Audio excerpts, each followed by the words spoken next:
Welcome everyone. आज हम Hollywood की एक ऐसी मूवी के बारे में जानेंगे जो कि है 2014 में रिलीज हुई अवतार। तो मूवी के स्टार्टिंग में हम एक आदमी को देखते हैं जिसका नाम जैक होता है और वो एक स्पेसबोट में था जो कि स्पेस में ट्रैवल करता था।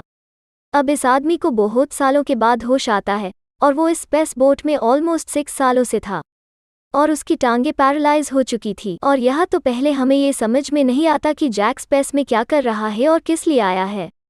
बट तभी हम पास्ट के कुछ सीन देखते हैं जिससे हमें सारी की सारी स्टोरी का आइडिया आ जाता है। जैक का एक ट्विन ब्रदर था जो कि बहुत अच्छा साइंटिस्ट था, जो कि स्पेस में जाना चाहता था।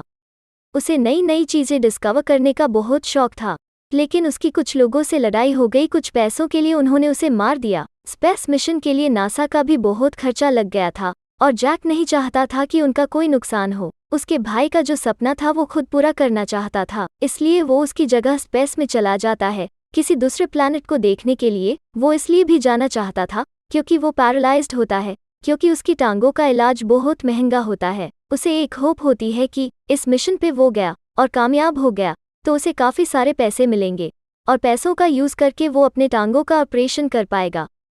और वो बहुत हार्ड वर्किंग है, बट उसकी टांगें नहीं होती बावजूद वो बहुत स्ट्रांग होता है और उसे खुद पे कॉन्फिडेंस होता है कि वो ये कर लेगा। उस प्लैनेट पर ऑक्सीजन नहीं होता है। उसके साथ जो लोग जाने वाले थे वो सभी एक जगह पर एक्सेंबल हो जाते हैं। वहाँ वो अपने लीडर से मिलते हैं। उनका लीडर उन्हें समझाता है कि तुम्हें कैसे सर्वाइव करना है।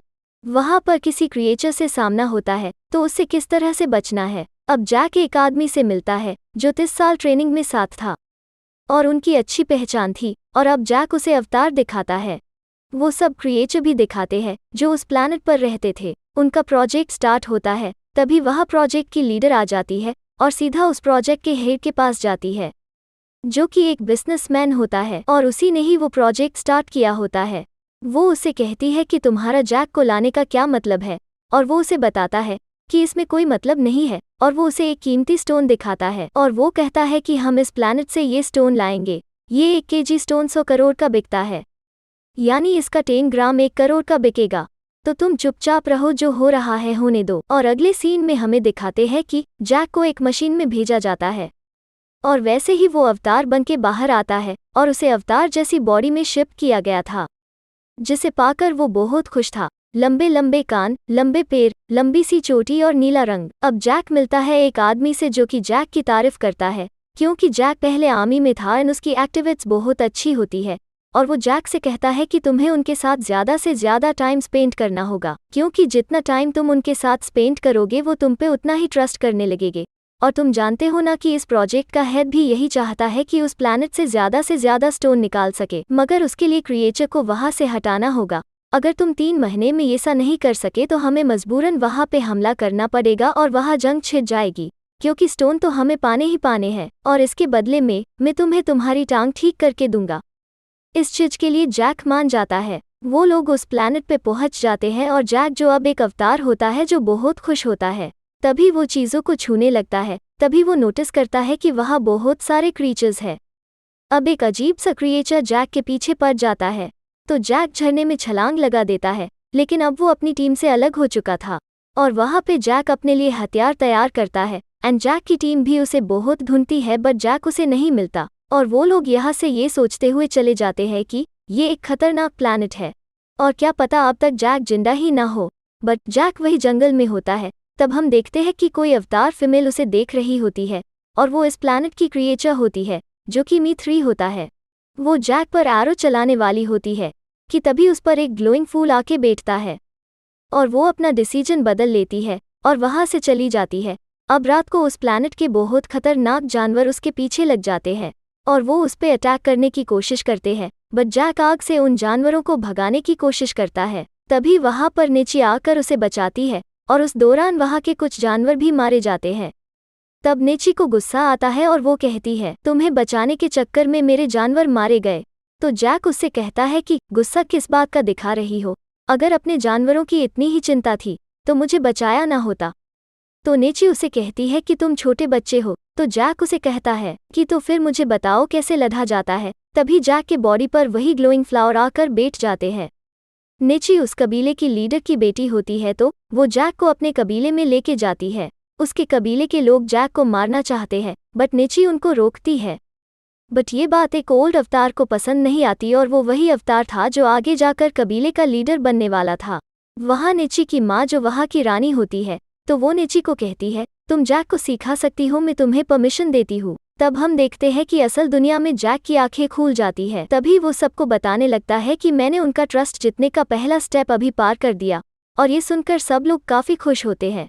नेची जैक को हॉर्स राइडिंग सिखाती है। दूसरी तरफ हम इस प्रोजेक्ट की लीडर को देखते हैं, जो कि अपनी टीम को लेकर इस जगह पर आ जाती है। वहाँ पर उनका छोटा सा केबिन होता है। अब हमें एक खूबसूरत व्यू देखने के लिए मिलता है। अब जैक की ट्रेनिंग जोरों शोरों से शुरू हो चुकी थी। अब वो सब बातें सीख जाता है, हॉर्स राइडिंग करना, वहाँ शिकार कैसे करना है, और सबसे बड़ी बात नेचर से लव करना। अब नेची उसे एक जगह पर लेकर जाती है और वो वहाँ उसे एक बर्ड से मिलाती है। वो उसे कहती है कि ये उड़ सकता है और पता है उसकी खासियत क्या है। ये अपना राइडर को खुद ही चुनता है और सारी जिंदगी उसके साथ सिंसियर रहता है, उसी को लेकर उड़ता है, उसके अलावा किसी को लेकर नहीं उड़ता। और इसमें खतरे वाली बात यह है कि इसको चुनने से पहले तुम्हें बहुत केयरफुल रहना पड़ेगा, वरना ये तुम्हें मार भी सकता है। और वैसा ही होता है कि वो बर्ड जैक पर हमला कर देता है और जैक उसे पकड़कर उस पर बैठ जाता है और वो बर्ड उड़ने लगता है। तभी वहाँ उनके पीछे एक खौफनाक परिंदा पड़ जाता है और वो उनको मारने की कोशिश करता है और वो किसी तरह वहाँ से बच जाते हैं। आगे हम देखते हैं कि कर्नल रंजीत जैक को कहता है कि मैंने तुम्हें 3 महीने का टाइम दिया था, बट जैक कहता है कि तुम्हें वो स्टोन क्यों चाहिए। वो लोग नेचर से बहुत प्यार करते हैं। अब जैक उस कबीले का मेंबर बन के एक्सेप्ट किया जाता है। अब नेची उसे कुछ पेड़ दिखाती है जो हमेशा ग्लो करते रहते थे, और नेची उसे ये भी कहती है कि तुम चाहो तो किसी फीमेल को चुन सकते हो। और जैक कहता है कि मुझे तुम ही अच्छी लगती हो, और नेची उस पर हंस देती है। तभी हम देखते हैं कि कर्नल वहाँ के सब पेड़ गिराने लगता है, क्योंकि वो अपना काम स्टार्ट कर रहा होता है और पूरे कबीले के लोगों को उस पर गुस्सा आता है। और तब जैक उनको रोकने की काफ़ी कोशिश करता है, बट ये इंसान रुक नहीं रहे थे। ये सब देखकर वो अवतार जो उस कबीले का नया लीडर बनने वाला था, जैक पर हमला कर देता है और नेची उसे बचा लेती है। अब इस प्रोजेक्ट की लीडर कर्नल से कहती है कि ज़रूरी नहीं तुम वो स्टोन निकालने के लिए सब पेड़ गिराकर उस स्टोन को हासिल करो, क्या पता स्टोन चारों तरफ हो। तभी वहाँ पर जैक भी आ जाता है, जो कर्नल को पूछता है कि तुम्हें वो स्टोन क्यों चाहिए।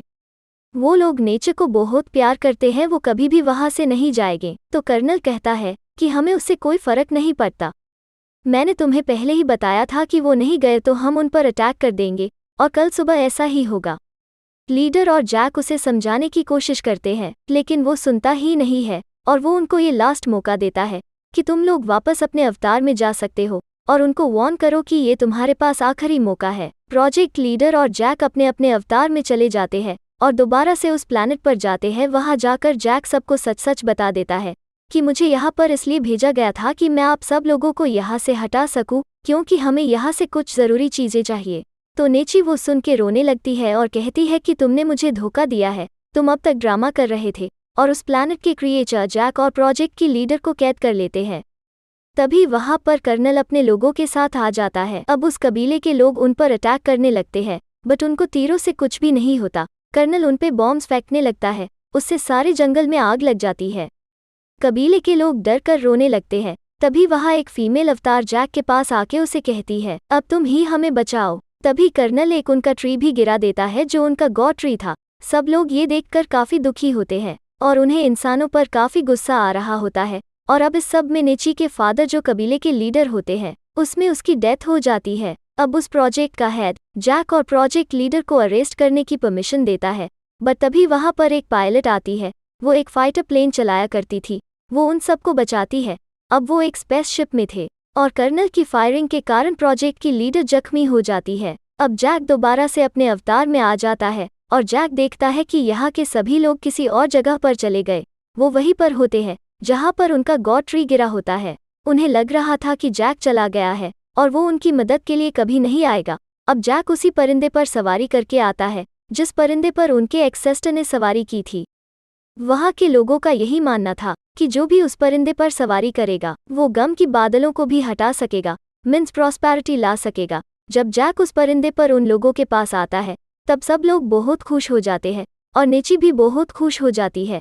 वहाँ जैक नेची से कहता है कि मेरी एक साथी जख्मी है, क्या उसे बचाने का कोई तरीका है। तब वो उसे ये कहती है कि हाँ, अगर वो अपने अवतार में वापस आ जाए तो ये मुमकिन है। बट एट लास्ट वो प्रोजेक्ट लीडर को बचा नहीं पाते और उसकी डेथ हो जाती है। और जैक उस कबीले में ऐलान करता है कि हम कर्नल के खिलाफ लड़ाई करेंगे, और सब लोग उसका साथ देने के लिए तैयार हो जाते हैं।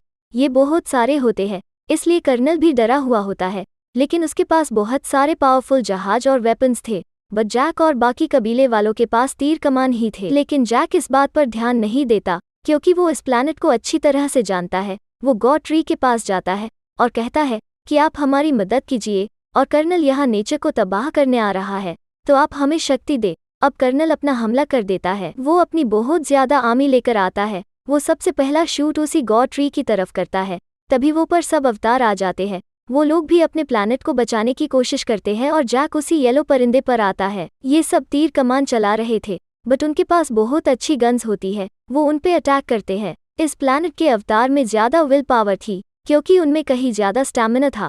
कर्नल वहाँ के कहीं क्रिएचर पर अटैक कर रहा था। अब वहाँ पर वो फाइटर पायलट आ जाती है। उससे पहले वो जैक को बचा पाती, कर्नल उस पे भी फायरिंग शुरू कर देता है। इस फायरिंग की वजह से कबीले का होने वाला लीडर भी मारा जाता है, जो कि जैक का मजाक उड़ाया करता था। जिस जैक से एक्सप्लोजन करने वाले थे, जैक उसको गिरा देता है। अब जैक कर्नल के भी जहाज पर अटैक करता है। कर्नल अपनी जहाज से जंप लगा देता है। फिर कर्नल वो केबिन के बारे में सोचता है जिसमें जैक होता है। वो उसे मारने की सोचता है क्योंकि जैक को मारने के बाद उसका अवतार कैरेक्टर खत्म हो जाएगा। तब वहाँ पर नेची आ जाती है और कर्नल से अलधते हुए वो बहुत कमजोर पड़ जाती है।